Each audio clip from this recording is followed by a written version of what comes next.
Thank you. Thank you so much for joining us tonight. I'm Gail Hogue, And I'm Gregory. and we are just super excited. The responses that we're getting to our new book, Sacred Geometry, the Universal Language of Divine Alignment. And the intention behind tonight's program and ongoing programs will be to just start working with you to to dive deeper into what we've created. You know, when you write a book, you can only put so many things into a book with so many pages. And we would like to incorporate your thoughts and address those and answer questions. If there's anything that is not clear to you, then we'd love to discuss that with you as well. Especially as we get further into the book and into some of the math. So, any of you that go, this doesn't make sense or it's not clear, save your questions, get them to us. If you want to ask them before we get to that part of the book, you're welcome to send us your questions via email. And our email address is Office at, so you'll put in office. there office at iconnecttoall.com. And that would be a great way for you to reach out to us if you don't get your answers or your questions um, dealt with on this program. All right. Well, so we thought we would get started by just giving you a little bit of background on us and how we got into this work with sacred geometry. There's a lot of you that have known us for a while, and there's lots of you who are brand new. So let's just kind of give you a little bit of background on um, how this really fell into our lives. And for me, I had been um, studying the work of Buckminster Fuller, and I also had a background as an artist. I was just really mesmerized by wanting to understand the universe, how things worked. And Fuller actually really spoke to me. He talked about how energy comes in and it comes in and creates structure in very definable ways. And so I loved his work. And when he passed away in the early 80s, I was meditating and working with channeling and really put it out there, knowing that someone's consciousness doesn't just dissolve. And so I put it out there and asked if I could continue to connect with that. And in meditation, after I asked a number of times, I saw Fuller come to me and started getting these amazing lessons, which got to the point where it was actually beyond what I could handle because I didn't have a background in science and math and all that stuff. So I said, look, either universe, bring me somebody that I can do something with this, or just like, lower the volume on all this. And it was probably within a week or two that I met Gregory in um, in Boulder, Colorado. I had moved there about a year and a half ago. I had just moved my paintings from New York to Boulder to a house that he used to own, sold it to a friend of mine who was renovating it, and I was using some space in there as a studio. So I was checking on my paintings. He was checking on a big table that he had that was still there, and we met. He had a box of these geometries that had all these different tetrahedron shapes on it. And I said, "Oh, you must know the work of Buckminster Fuller." And he said, "Well, no, I don't." And I said, "Well, you need to." So I invited him to learn more. And then from there, we realized that we had a major connection. And that was in 1985. So it's now almost 40 years later. Yes, 40 years. And I didn't know about Bucky Fuller because I hadn't looked at, studied, even heard about sacred geometry at that time. And the reason I was building things that goes back a few years earlier than that. In 1980, with a friend, I had built a small pyramid that was about 10 feet high, but in today's dollars, that would cost between $200,000 and $250,000 because of the size of the crystal balls, the top that was gold and silver and copper. It was a very involved piece of work, and we took turns sleeping in it. And what happened was it set off something called the Kundalini in my body. This is an energy flow that is basically the earth reaching through you back into higher self, back into the higher dimensions. And it moved energy so strongly through my body that I had holes being burned in the middle of both hands and the middle of both feet. And later I found out these are major chakra points, and it was the energy of light moving through my body so strongly that I had no idea that subtle energy could make such physical changes. And that's what was happening. And then I started connecting with higher dimensional beings, with beings that were interested in the evolution of consciousness on this planet. And they started building or showing me different patterns that energy takes before it becomes physical matter. And I built the things that I was seeing. And when I met Gail, what happened is she started putting her hands over them, started feeling the energy, and that's what launched us on our business over 40 years ago, where we started creating geometries to support people in their spiritual evolution. And now we have our new book, which I shared with you a little bit ago um, when we were giving you the chapter. That is, if you go to iconnecttoall.com/chapter, you'll get the first chapter of our book free and be able to read that. And that's where we're starting tonight, to read some of that and then stop and ask questions. If you have questions that come up, you can raise your hand and then we'll get to you when we take a short break after a few, maybe paragraphs each. And so, why don't we get Get started? started. Okay. And so I was just going to address the fact that where we started with chapter one being about consciousness.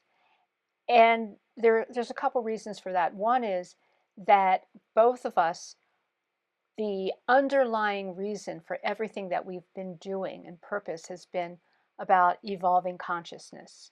We've never seen sacred geometry separate from that potential to support us in evolving consciousness. And when I first felt those geometries and felt the energy, we wanted to figure out what is this doing? I mean, how can we do something valuable with it? And so we started meditating with these forms. We started working with them to move energy if there was something going on in our bodies. We started asking, what's the purpose of all this?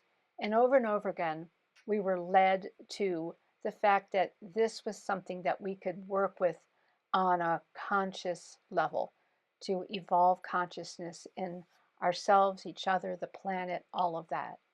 So we thought that that was the place to start and to start discussing about what is consciousness and how does it relate to the physical world? How does it relate to sacred geometry and structure? And so throughout the book, you're going to see a lot of different times where we talk about consciousness, but we're going to begin with the way that our book starts, which is chapter 1, What is Consciousness? And before we get into this, I wanted to let you know that we're going to keep this session to about 45 minutes, and we plan on doing this every other week. So we'll let you know when the next one will be, which, because I believe we're going to be out of town on the 2 weeks from now on a Thursday, we'll probably do it on a Wednesday night, but it will be roughly the first and third Thursday of each month. We'll try to keep that open so that we can spend this time with you going over our book, answering questions, and there you go. Okay, so I'm going to start with the beginning of the book in chapter 1, and this is actually the second paragraph. All these seeds, the DNA of humans and animals, the way rocks and minerals are formed, and even the way the wind blows, have explicit structure, purpose, and consciousness. Our relationship with these things is energy. Everything begins as pure energy that finds its way into the physical world, holding within it a spirit of divine potential or consciousness. Without consciousness, there is no life force, no direction, no purpose to the essential breath we are often not even aware of. Consciousness is the container and structure of all that is. The unified field, the oneness we seek, it's planted in the structure of our being. Consciousness is everywhere and can't be seen. We only become aware of the effects that consciousness offers in our lives. We live in a world where we pay more attention to physical objects, yet our feelings, inspirations, and journey to manifest meaning and purpose create a drive within to grasp the spiritual nature of life and understand our place within this physical realm, which is an offshoot of consciousness. Sometimes people use the word awareness interchangeably with the word consciousness. However, these words are distinctly different. Awareness draws on the capability to use our brains, our senses, and the sentient body. That is the body that's pulling all this information in. And we have, in order to experience our perceptions of what appears to be happening within and without us. Through that information, we build our own unique relativity and view, what we call awareness. The more that we exercise and utilize awareness, it expands, and it is fine-tuned to be more capable of navigating our inner and outer selves. We become convinced of its truth, yet there is no absolute truth to awareness, since each one of us have our own unique experiences and filters that determine how we perceive what lies within and without. Awareness is a subset of consciousness, with consciousness enveloping everything. That is because it is God's self talking to God's self, the unfolding of God's play. What's distinctly different about consciousness is that it incorporates our awareness and unifies it with the spirit of all that is, or God consciousness. We cannot fully perceive consciousness because we are within it, and the brain alone is incapable of fully grasping expanded, multidimensional awareness. That is why so many people ponder their relationship with the divine. It's too huge for our linear intellect and requires that we become immersed in a deep state that journeys into the evolving enormity of life itself. Consciousness invites us into the realm of our spiritual journey, aligned with everlasting love. To understand consciousness, we wrestle with divine aspects of knowledge at the root of all creation. Okay. So consciousness is basically synonymous with what we refer to as God, Creator, Source, and Unity. And it is expressed in every aspect of creation. To expand our sphere of consciousness, to allow it to be more inclusive of potentially all that is, we must step out of a limited awareness and utilize higher senses. Native elders honor the consciousness within a stone, animals, plants, nature, and indeed all existence. They listen through the heart and spirit to commune deeply and communicate with all life forms. They were taught to expand their awareness to recognize the dignity of their world and experience how their personal lives are directly linked to all life around them. Evolving our consciousness is one of the highest paths possible. We can choose to communicate and play with unity for the higher good of all. We can be part of an evolutionary change that is overtaking humanity at this time. So transformational energies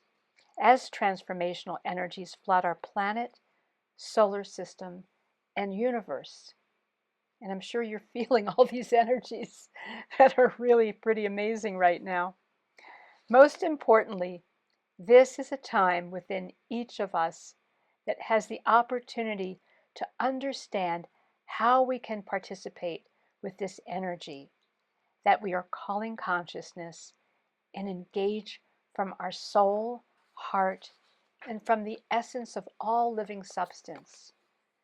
When we experience consciousness as pure energy, then we can grow expansively, since everything is energy, and consciousness is an energetic expression of all life.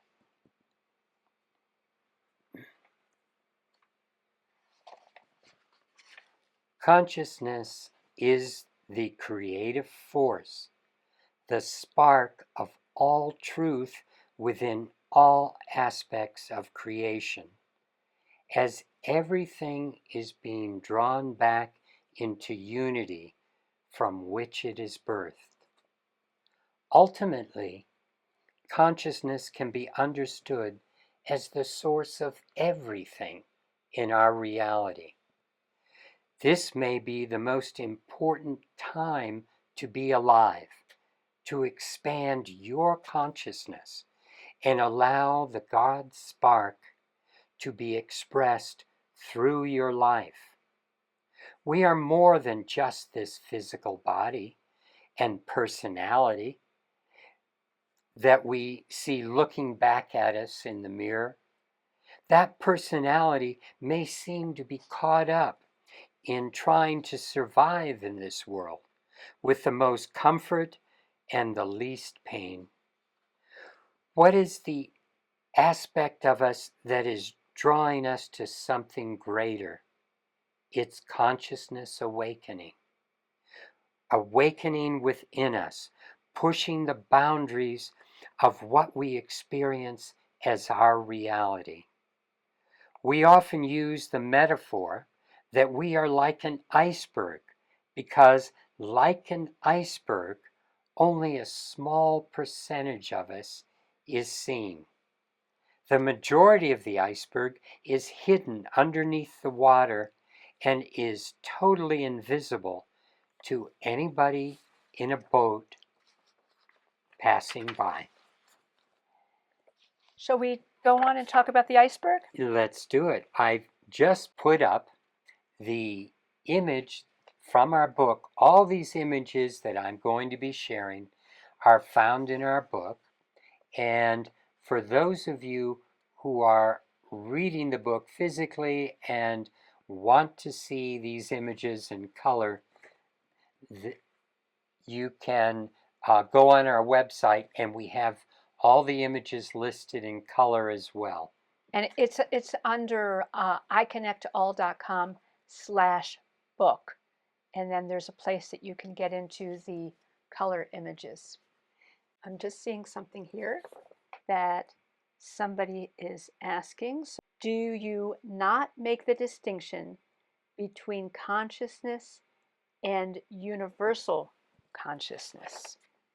Consciousness, universal consciousness. No, we're not making a distinction. There are many words for source, God, infinite intelligence is another way of putting it, because consciousness is infinite.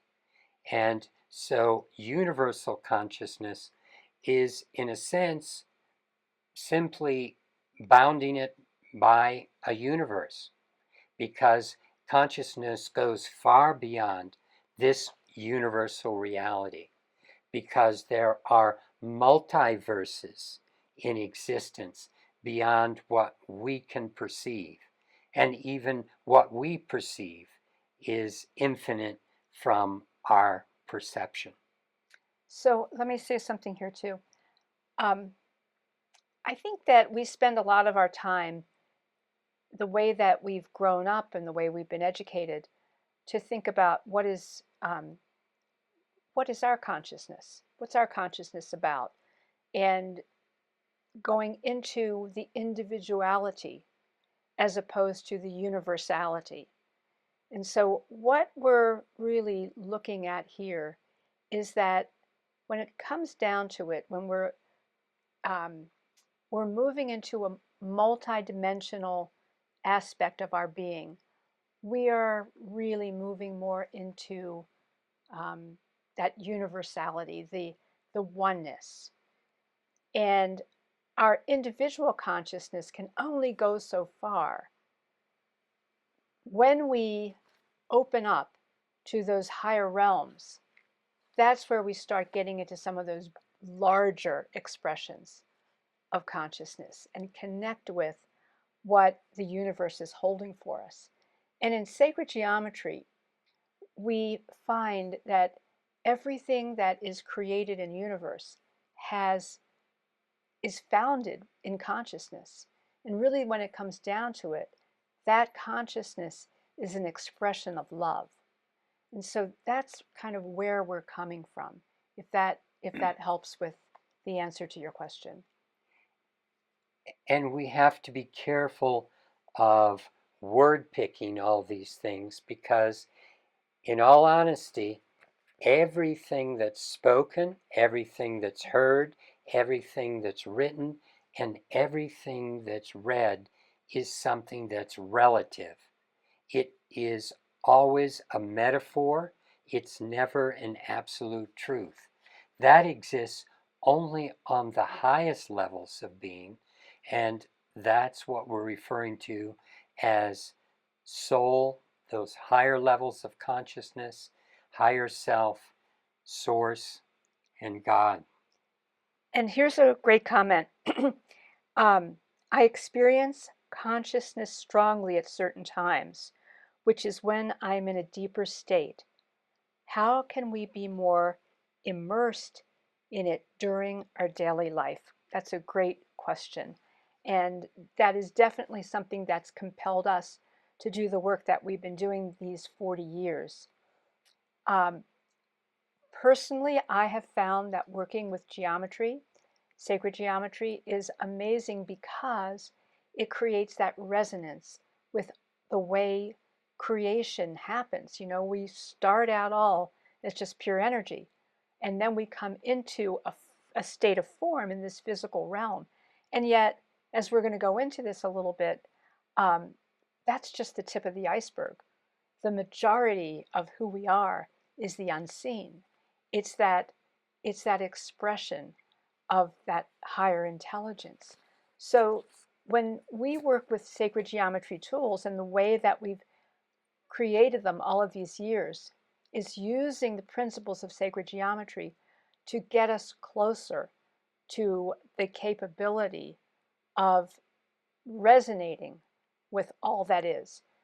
You know, for instance, when you go out into a beautiful place in nature, and even if you've been like, you know, pretty stressed, you get to that place and you find that stillness within you. You're able to breathe differently. Your consciousness is able to connect more. And so our opportunity is to find those ways to expand our connections within this physical modern life that's bombarding us with a huge amount of distractions. And what we've found is that sacred geometry is a monumental way of doing that. And that has been the intention in how we've created everything we've done over these nearly 40 years. So what we're speaking to here is the fact that we're like an iceberg.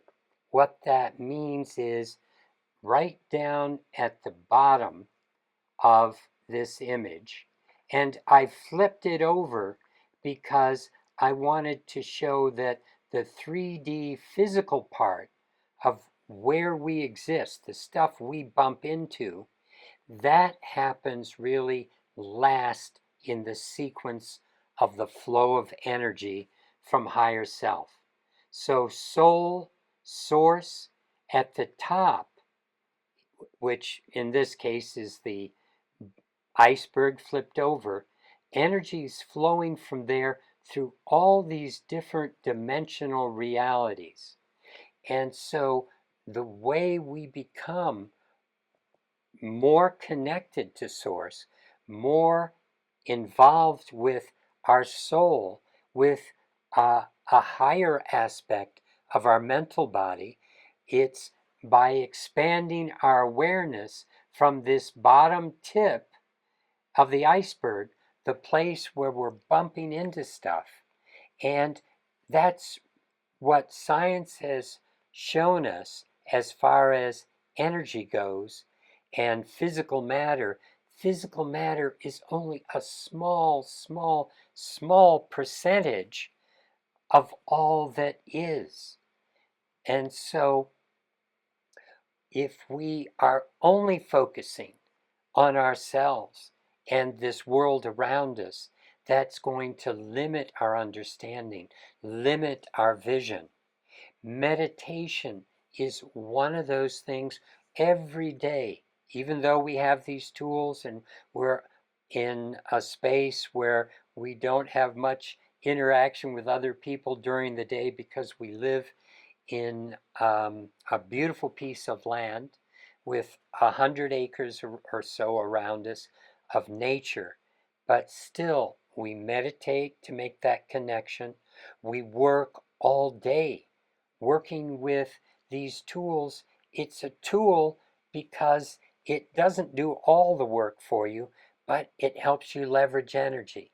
So that means we put energy during the day into meditating while we're doing things or thinking mindfully of what we're doing, being aware as we're speaking with people, as we're working on things. Because with that higher aspect of the iceberg here, you know, we can start working on this astral level and the mental level especially. And these two levels, that's what we started talking about in our book next, which is with human beings, much more exists beyond the realm of physical senses. One of the first levels out from the physical body is our emotional body.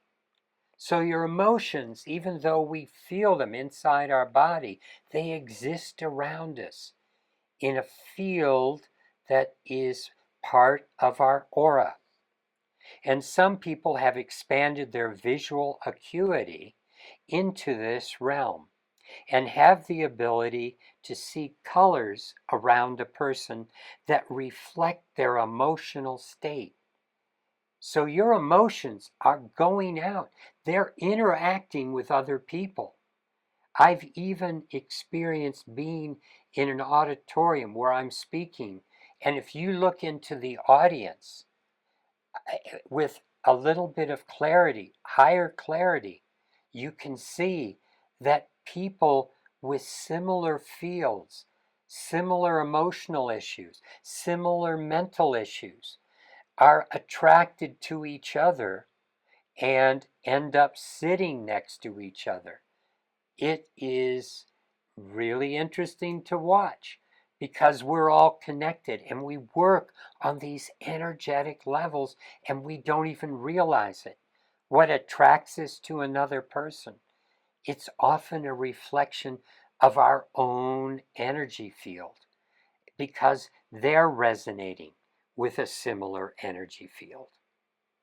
And in the book, we're going on saying this energy field is referred to as the aura and is recognized by many ancient healing traditions. The electrical potential of this field can be measured with scientific equipment, and it's found around plants, animals, basically all living organisms. Although this is another dimension that is invisible to most of us. So now you're seeing these other dimensions. We're multidimensional beings, but we interact with these dimensions and we don't even realize it.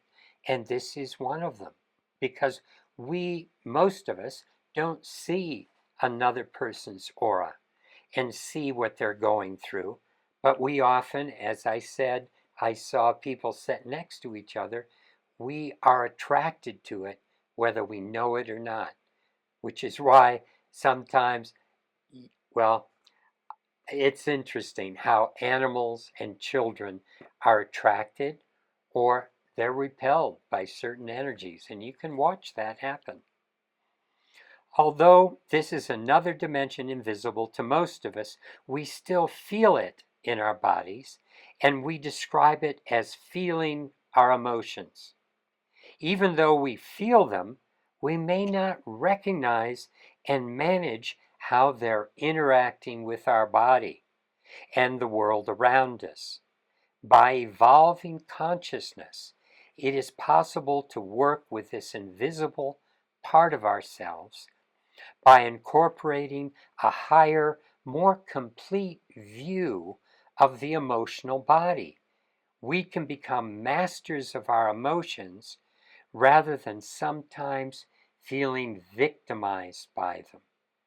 So, by expanding our awareness through meditation, through different spiritual practices, we work with different tools to help expand our field, to keep us in that space of connection in spite of all the other things going on. It makes it easier to watch yourself and watch some of these emotions as they're happening. Do you want to read the next part? Okay, let's see here. So, like the hidden part of our iceberg metaphor, if we expand further into the invisible fields surrounding each of us, we come across the mental body where thought forms are held and travel. It's an interesting way to think about thought forms being held there and how they move and they play in those spaces. Those people who can see into the dimensions of a person recognize that thought forms have an energetic quality that can remain with us for a long period of time. And I'm sure everybody is, think about how certain experiences, thought forms, relationships that we've had over the years have impacted our lives, even though in that present moment they don't appear to be happening, but actually the energy of them is there. And so, one of the ways that we look at that is transforming that energy, which transforms the way that the brain is going to um, access what it is and filter what it is. Um, I also wanted to say science has actually found now that severe stress, trauma within a family, a group of people, can be passed down genetically through something called epigenetics.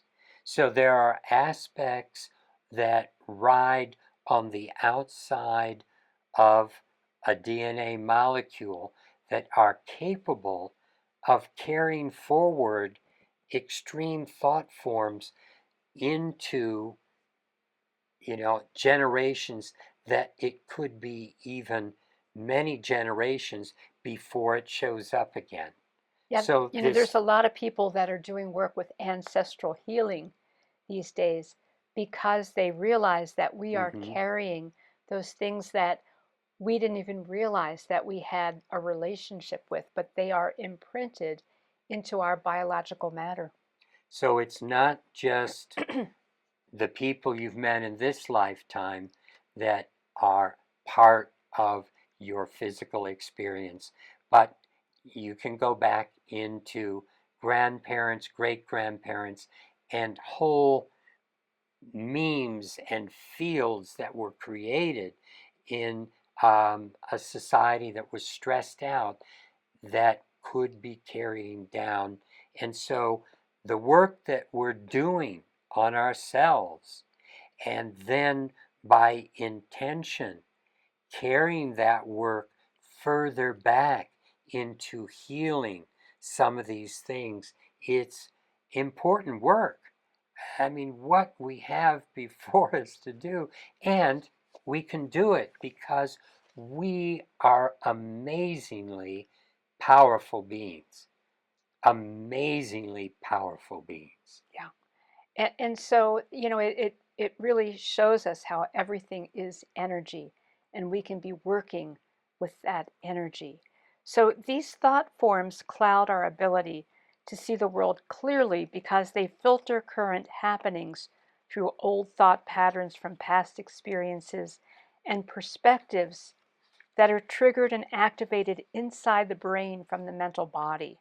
Again, the mental body being outside of our physical.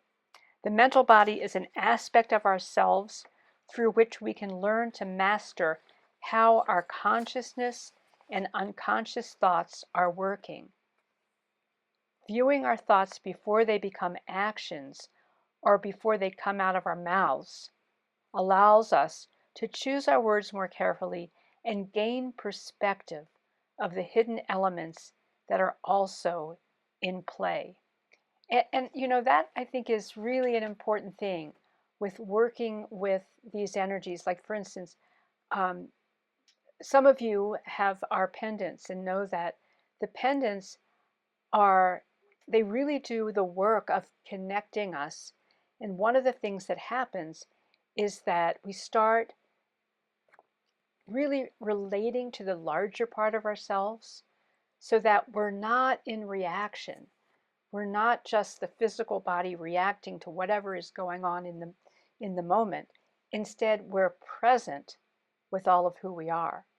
And that makes a phenomenal difference in how we're able to live our lives in a very meaningful way so that we it would be nice if we could spend hours and hours meditating and getting into those higher realms. However, we've got families, we have jobs, we have places that we're supposed to be, and all kinds of things. And so, one of the larger questions that we've been dealing with is how do we show up in the broader place of who we are in present time, but being fully present? And we've found that sacred geometry has definitely played a major role for us. In presence is the ability to stay with your breath, the ability to take things from a place of higher seeing, higher knowing. And so it's a way of carrying meditation through your day by constantly being aware. And it's so wonderful to have that gift of being like a little child in the way you see everything is magical. Take time between your steps to look at what's going on underneath your steps, around you, everything in your environment. And it's like being that artist, that painter that's co creating with Source, co creating with God, everything around you. And then when you're seeing that miracle of everything around you, it helps keep you in the center of that, in that place. And I'd like to ask if there's any compelling comments, questions for us to address at this point before we wrap up today's session. Okay. Okay? While we're asking for that, I was just going to read one more paragraph because it's connected to everything we've been saying. And that is this higher perspective of the mental body is an essential teaching of East Indian and Buddhist philosophies, where they speak of the mental impressions as samskaras, which are a basis for the development of karma theory. They believe if we are unable to expand into greater recognition within the mental realm and release the limiting views that mold our view of reality, we will be cursed to repeat our mistakes and misunderstandings to live a painful and unsatisfactory life.